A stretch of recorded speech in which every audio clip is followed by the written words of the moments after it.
दोस्तों video title और thumbnail देख के तो आप लोगों को समझ में आ ही गया होगा कि इस वीडियो में हम लोग कौन से टॉपिक पे बात करने वाले हैं। तो जी हाँ, इस वीडियो में बात करने वाले हैं one of the most expensive bike garages of India के बारे में, जो कि ओन करते हैं none other than John Abraham. तो वैसे बॉलीवुड में तो काफ़ी सारे आर्टिस्ट हैं, लेकिन बहुत ही कम ऐसे एक्टर हैं जो कि रियल ऑटोमोबाइल लवर है। लेकिन जॉन अब्राहम वाकई में बहुत ही बड़े ऑटोमोबाइल लवर है। चाहे कार्स की बात हो, चाहे बाइक्स की बात हो, उनके पास काफ़ी अच्छी कलेक्शन आपको देखने को मिलती है। तो इस वीडियो में तो हम लोग उनकी कार कलेक्शन पर बात नहीं करेंगे, लेकिन आज हम लोग बात करेंगे उनके एंटायर बाइक कलेक्शन के बारे में। और वहीं अभी हाल फिलहाल में जॉन अब्राहम ने BMW S1000 RR को भी परचेस किया था, और रिसेंटली में उन्होंने Honda CBR 1000 RR fire blade को भी परचेस किया था। तो सिर्फ अभी यही दो बाइक्स नहीं, उनके बाइक कलेक्शन में और काफ़ी सारी एक्सोटिक बाइक्स है। तो अगर आपको सभी इन्फॉर्मेशन चाहिए उनकी बाइक कलेक्शन से रिलेटेड, तो वीडियो को एंड तक जरूर देखिएगा।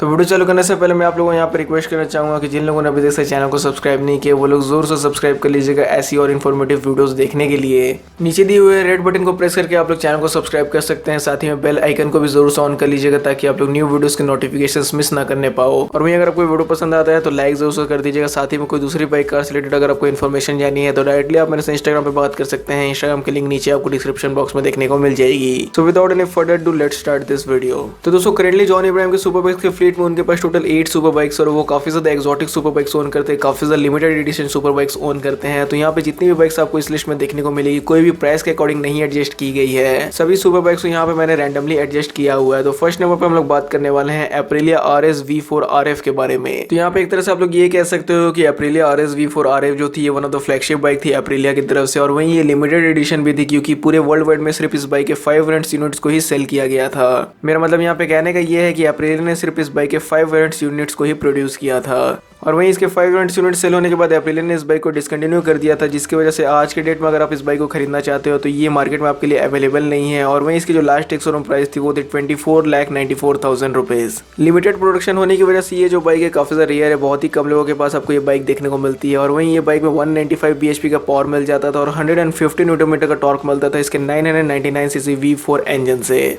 तो एप्रिलिया इसकी जो टॉप स्पीड क्लेम करती थी वो थी 300 kmph, और वहीं इसकी जो कर्वेट थी काफ़ी ज़्यादा कम थी, जिसकी वजह से इसकी पावर टू वेट रेशियो काफ़ी ज़्यादा अच्छी हो जाती थी। इसकी जो कर्वेट थी सिर्फ 180 kg थी। मतलब आज के डेट में आप लोग बोल सकते हो कि डोमिनर 400 से भी कम इसकी कर्वेट थी, जिसकी वजह से आप लोग समझ सकते हो कि इसकी पावर टू वेट रेशियो कितनी ज़्यादा अच्छी होगी। तो ये सब फायदा होता है लिमिटेड एडिशन बाइक्स का, कि उनमें आपको कुछ ना कुछ चीज़ें खास जरूर देखने को मिल जाती है, जैसे कि बहुत ज़्यादा पावर मिल जाती है, फिर काफ़ी ज़्यादा उनका कर्वेट कम रहता है। और वहीं अगर इसके सीट हाइट के बारे में बात की जाए तो एप्रिलिया RS V4 RF की जो सीट हाइट थी वो थी 845 mm। तो ये फर्स्ट बाइक के बारे में हम लोगों ने बात की जो कि जॉन अब्राहम ओन करते हैं। बात करते हैं जो सेकंड नंबर पे बाइक है उसके बारे में। तो दोस्तों हम लोग सेकंड नंबर बात करेंगे जॉन अब्राहम की यामाहा YZF R1 के बारे में। तो उन्होंने एक नहीं बल्कि दो R1 को यूज किया हुआ है। तो एक R1 को उन्होंने सेल कर दिया और दूसरी जो R1 है वो अभी भी उनकी सुपर बाइक्स की फ्लीट में है। तो एक्चुअली में जॉन अब्राहम ने पहली वाली जो R1 थी उसको खरीदा नहीं था। 2006 में जब उन्होंने as a brand ambassador sign किया था यामाहा के लिए, तो यामाहा इंडिया ने एज अ गिफ्ट के तौर पे उनको यामाहा R1 दी थी। तो 2 साल उस बाइक को यूज करने के बाद 2008 में उन्होंने वो जो ओल्ड जनरेशन वाली R1 थी उसको सेल कर दिया था। और वहीं अगर आज के डेट में उनकी R1 के बारे में बात की जाए तो उनके पास जो लेटेस्ट BS4 में R1 आती थी वो उनके पास अभी करेंटली उनके सुपर बाइक्स फ्लीट में है। तो BS4 वाली यामाहा R1 की जो लास्ट एक्सशोरूम प्राइस थी वो 20,40,000 रुपीज थी। और वहीं उस बाइक में 200 bhp का पावर मिल जाता था और 140 न्यूटन मीटर का टॉर्क मिलता था उसके क्रॉस प्लेन 4 सिलेंडर इंजन से। और वहीं यामाहा R1 की जो कंपनी टॉप स्पीड क्लेम करती है वो 299 kmph है, और वहीं उसकी जो कर्वेट थी वो 200 kg थी। सीट हाइट के बारे में बात की जाए तो काफी ज्यादा हाई सीट हाइट थी, 855 mm उसकी सीट हाइट रखी गई थी। लेकिन मेरे को नहीं लगता कि जॉन अब्राहम को इसकी सीट हाइट से दिक्कत होती होगी, भला उनको क्या 855 mm हो या फिर 890 mm हो, उनके लिए सब चलता है। तो सेकंड नंबर पर हम लोगों ने बात किया उनकी यामाहा R1 के बारे में। हम लोग बात करते हैं जो थर्ड नंबर पे सुपर बाइक है उसके बारे में। अब दोस्तों यहाँ पर जो हम लोग थर्ड नंबर पे सुपर बाइक के बारे में बात करने वाले हैं, ये जॉन अब्राहम की सुपर बाइक्स के फ्लीट में वो बाइक है जो कि इटालियन बाइक मैन्युफैक्चरर से बिलोंग करती है। और वहीं यहाँ पे हम लोग बात कर रहे हैं MV Agusta F3 800 के बारे में। तो MV Agusta F3 800 काफी ज्यादा रेयर बाइक है, बहुत ही कम आपको सड़कों पे ये बाइक देखने को मिलती है। और सिर्फ ऐसा नहीं है कि MV Agusta F3 800 ही कम देखने को मिलती है, MV के लगभग जितनी भी बाइक्स आती है आपको सड़कों पे उतनी नहीं देखने को मिलती जितनी की दूसरी कोई सुपर बाइक देखने को मिल जाती है। तो एक तरह से आप लोग MV Agusta F3 800 को मिडिल वेट स्पोर्ट्स सेगमेंट की बाइक की कैटेगरी में इंक्लूड कर सकते हो। लेकिन ये जो बाइक की प्राइस थी वो कभी भी इस वाली सेगमेंट में फॉल ही नहीं हुई, क्योंकि इसकी जो लास्ट एक शोरूम प्राइस थी या फिर इसकी जो एक शोरूम प्राइस थी वो 18 लाख रुपीज थी। और वहीं जैसा कि आप लोग जानते हैं कि 18 लाख रुपीज में आपको एक से बढ़कर एक लीटर क्लास सेगमेंट की बाइक्स देखने को मिल जाती है मार्केट में। लेकिन ये जो बाइक है थोड़ी सी अपने में स्पेशल है, जिसकी वजह से इसकी जो प्राइस है वो थोड़ी सी हायर साइड पे है। और वहीं ये जो बाइक थी इसमें आपको 148 bhp का पावर देखने को मिलता था और 88 Nm का टॉर्क मिलता था इसके 798 cc inline 3 cylinder engine engine से। और वही कंपनी जो इसकी टॉप स्पीड क्लेम करती थी वो 240 kmph करती थी और इसकी जो कर्वेट थी वो सिर्फ 173 kg थी और इसकी जो सीट हाइट थी वो थी 805 mm। लेकिन यहाँ पे आप लोग को इस बाइक की कर्वेट सुन के ऐसा जरूर लगा होगा कि आज के डेट में आने वाले 300 से 400 सीसी बाइक्स की भी जो कर्वेट होती है वो इससे ज्यादा चली जाती है, लेकिन इस बाइक की जो कर्वेट थी वो इतनी कम थी, ऊपर से इतनी हाई डिस्प्लेसमेंट इंजन के साथ, जिसकी वजह से इसकी भी जो पावर टू वेट रेशियो थी अपनी सेगमेंट में काफी ज्यादा अच्छी थी। तो थर्ड नंबर पर बात की MV ऑगस्ट F3 800 के बारे में बात करते हैं, जो फोर्थ नंबर बाइक है उसके बारे में। अब दोस्तों जो फोर्थ नंबर सुपर बाइक के बारे में हम लोग बात करने वाले हैं, जो कि करंटली अभी जॉन इब्राहिम के सुपर बाइक्स के फ्लीट में, ये भी एक इटालियन बाइक मैन्युफैक्चरर की तरफ से आने वाली एक सुपर बाइक, और यहाँ पे हम लोग बात कर रहे हैं डुकाटी पानिगले V4 के बारे में। तो करेंटली अभी डुकाटी पानिगले V4 भी इंडियन मार्केट से डिसकंटिन्यू है और वहीं इसकी जो लास्ट शोरूम प्राइस थी 20,60,000 रुपीज थी। तो डुकाटी पानिगले V4 जो है डुकाटी की फ्लैगशिप V सीरीज में से आने वाली एक बाइक थी, जिसमें कि आपको 211 bhp का पावर मिलता था और 124 न्यूटन मीटर का टॉर्क मिलता था इसके 1103 सीसी इंजन से। और वहीं कंपनी जो इसकी टॉप स्पीड क्लेम करती थी, यानी जो डुकाटी इसकी टॉप स्पीड क्लेम करती थी वो 290 kmph थी।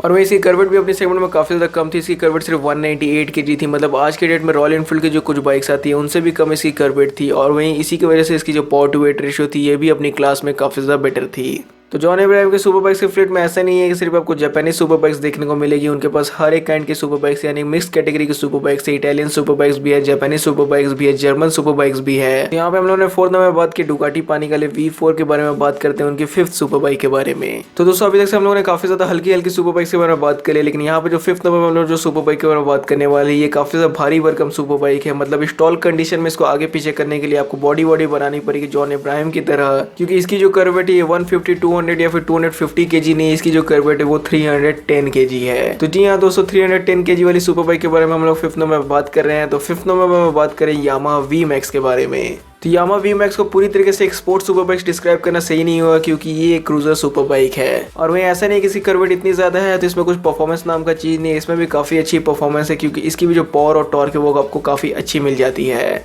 और वही अगर इसकी प्राइस के बारे में बात करें तो इसकी जो लास्ट शोरूम प्राइस थी वो 24,95,000 रुपीज थी। और वही अगर आप इसके पावर और टॉर्क के बारे में बात कीजिए तो इसमें आपको 198 bhp का पावर मिल जाता था और 166 Nm का टॉर्क मिलता था इसके 1679 cc 4 सिलेंडर इंजन से। और वही कंपनी इसकी बहुत ज्यादा टॉप स्पीड नहीं क्लेम करती थी, बस यामाहा इसकी 220 kmph से टॉप स्पीड क्लेम करती थी।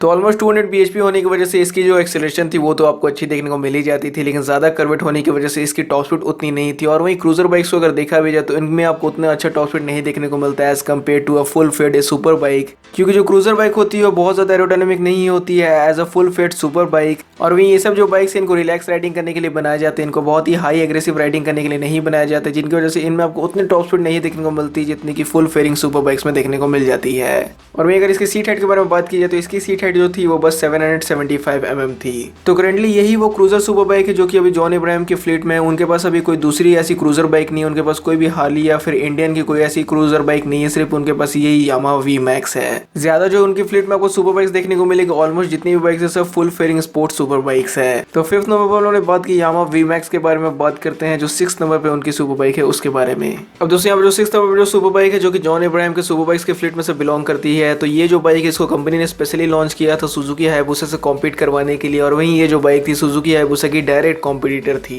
तो यहाँ पे अगर आप लोगों ने ऑलरेडी गेस कर लिया है कि सिक्स नंबर पर लोग कौन सी सुपर बाइक के बारे में बात करने वाले हैं तो कमेंट सेक्शन में जरूर बताइएगा। सिक्स नंबर में लोग बात कर रहे हैं none other than Kawasaki Ninja ZX-14R के बारे में। तो जी हाँ दोस्तों ZX-14R जो थी सुजुकी हायाबुसा की डायरेक्ट कॉम्पिटिटर थी। जैसे कि सुजुकी हायाबुसा में आपको लीटर क्लास का इंजन नहीं देखने को मिलता था, वैसे इस बाइक में भी लीटर क्लास का इंजन नहीं दिया गया था। जैसे सुजुकी हायाबुसा काफी ज्यादा वाइड डायमेंशन के साथ आती है, तो वैसे ZX-14R भी काफी ज्यादा वाइड डायमेंशंस के साथ आती थी, जिसकी वजह से इसकी भी रोड प्रेजेंस काफी ज्यादा अच्छी थी और ये भी बाइक सामने से काफी ज्यादा बिग एंड बल्की लगती है। तो इसकी जो लास्ट शोरूम प्राइस थी वो 19,70,000 रुपीज थी। और वहीं अगर इसके इंजन के बारे में बात की जाए तो इसमें जो इंजन था वो आपको मिल जाता था 1441 सीसी का, जो कि इनलाइन 4 सिलेंडर इंजन था।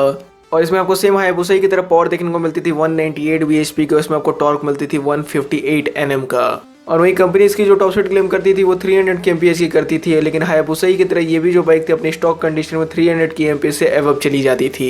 इसकी कर्वेट थी 269 kg, तो ऑलमोस्ट आप लोग 270 kg पकड़ के चल सकते हो। और वहीं इसकी जो सीट हाइट थी ये थी 800 mm। तो दोस्तों सिक्स नंबर हम लोगों ने बात की कावासाकी निंजा ZX-14R के बारे में। तो वैसे आप लोग कमेंट सेक्शन में जरूर बताइए कि आपको ये बाइक अच्छी लगती है या फिर सुजुकी हायाबुसा इस वाली सेगमेंट में अच्छी लगती है। तो दोस्तों यहाँ पे जो सेवन नंबर पर जो सुपर बाइक है जो कि जॉन इब्राहिम के सुपर बाइक्स के फ्लीट में से बिलोंग करती है, एक जापानीज बाइक मैन्युफैक्चरर की सुपर बाइक है और वहीं ये सुपर बाइक उन्होंने थोड़ी समय पहले खरीदा था। और यहाँ पे हम लोग 7 नंबर पे बात कर रहे हैं Honda CBR 1000 RR fire blade के बारे में। तो CBR 1000 RR फायर ब्लेड का भी काफ़ी ज़्यादा अलग नाम है इंडिया में और वहीं बहुत लोगों की ये भी बाइक ड्रीम बाइक है। लेकिन यहाँ पे मैं आपको इसके लास्ट एक्सशोरूम प्राइस नहीं बताने पाऊंगा क्योंकि ये चीज़ मेरे को कहीं मिल नहीं पाई। लेकिन इसकी जो एक्सपेक्टेड प्राइस है, मतलब इसकी जो न्यू जनरेशन मॉडल आएगी कितनी उसकी एस्टिमेटेड प्राइस होगी, वो चीज़ यहाँ पे मैं आपको बता सकता हूँ। इसकी जो एस्टिमेटेड प्राइस है इसकी न्यू जनरेशन मॉडल की वो लगभग 30 लाख रुपीज़ होगी। और वहीं इस बाइक में 217 bhp का आपको पावर मिल जाता था और 130 न्यूटन मीटर का टॉर्क मिलता था इसके 1000 सीसी इनलाइन 4 सिलेंडर इंजन से।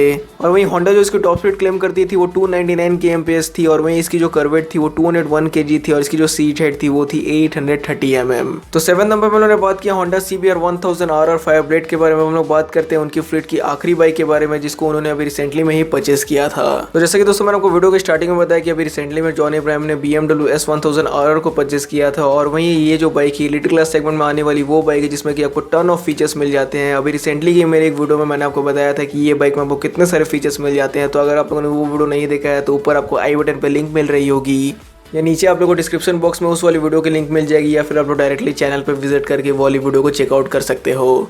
तो BMW S1000 RR की जो लास्ट एक्सशोरूम प्राइस थी वो 18,50,000 रुपीज़ से चालू हो जाती थी and all the way till 23 lakh rupees तक जाती थी। 23 लाख रुपीज़ एक्स शोरूम में जो आपको मॉडल मिलती थी वो प्रो M स्पोर्ट वेरिएंट मिलता था जो कि BMW S1000 RR का टॉप मॉडल था। तो ये जो BMW S1000 RR जो कि 2019 में आई थी जिसमें कि एसिमेट्रिकल हेडलाइट्स को रिमूव कर दिया गया था। तो जिन जिन लोगों ने ये वाली मॉडल को खरीदा है उनमें से अधिकतर लोगों ने ये वाली बाइक के साथ रेड कलर में जाना पसंद किया है। लेकिन जॉन इब्राहिम के पास ये वाली बाइक आपको रेड कलर में नहीं देखने को मिलेगी, उन्होंने ये बाइक को ब्लैक कलर में खरीदा है। और वहीं अगर इसके पावर के बारे में बात की जाए तो इस बाइक में आपको 207 bhp का पावर देखने को मिलता था और 113 न्यूटन मीटर का टॉर्क मिलता था इसके 999 सीसी इनलाइन 4 सिलेंडर इंजन से।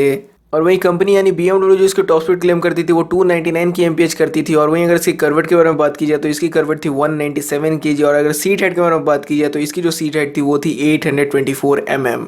और वहीं यहाँ पे मैंने बार बार थी इसलिए बोला क्योंकि अभी तक से ये भी जो बाइक है इसका कोई भी BS6 मॉडल इंडियन मार्केट में आया नहीं है। फिलहाल के लिए ये जो बाइक है ये मार्केट से डिसकंटिन्यूड है। तो दोस्तों 8 नंबर पे हम लोगों ने बात किया BMW S1000 RR के बारे में। तो टोटल यही 8 सुपर बाइक्स अभी आपको देखने को मिलती है जॉन इब्राहिम की सुपर बाइक्स की फ्लीट में। तो अगर आपको ये वीडियो पसंद आता है, अगर आपको ये वीडियो से कुछ इन्फॉर्मेशन कुछ नॉलेज मिलती है तो वीडियो को जरूर से लाइक कर दीजिएगा। चैनल को अभी तक से सब्सक्राइब नहीं किया तो सब्सक्राइब भी कर दीजिएगा और वहीं आप लोगों का ये वीडियो देखने के लिए थैंक यू।